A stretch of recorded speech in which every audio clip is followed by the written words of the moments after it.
David Spade spoke out against cancel culture, calling the current climate tricky and noting that gripes often come from outsiders in the comedy community.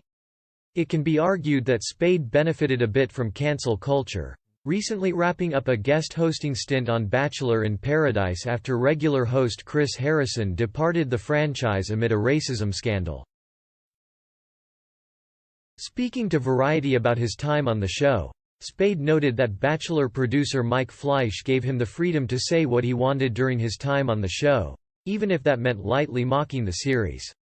While the former Saturday Night Live cast member enjoyed his freedom as a guest host, he was asked about the fact that many comedians find themselves under more restrictions than ever these days.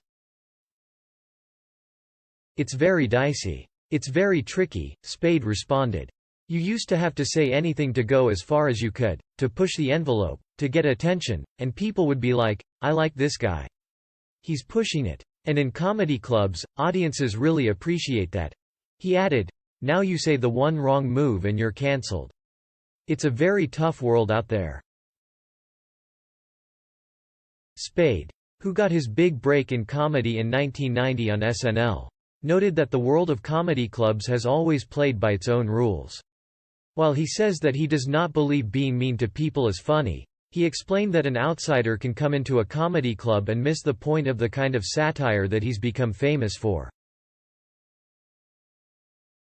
"I think all the comedians have gotten together, in a way, to say we just have to keep doing what we were doing, and the people that come to the shows will appreciate it," he explained. "But you get an outsider that comes in and goes, 'I was so offended.' The intent is not to be mean. If the intent is to do it as a joke or a spin on something, and it is mean to people, but you're just making fun of that, I don't think that's horrible. I've been in the business doing it for 20 years, so I hope comics are allowed to be comics. I really hope so."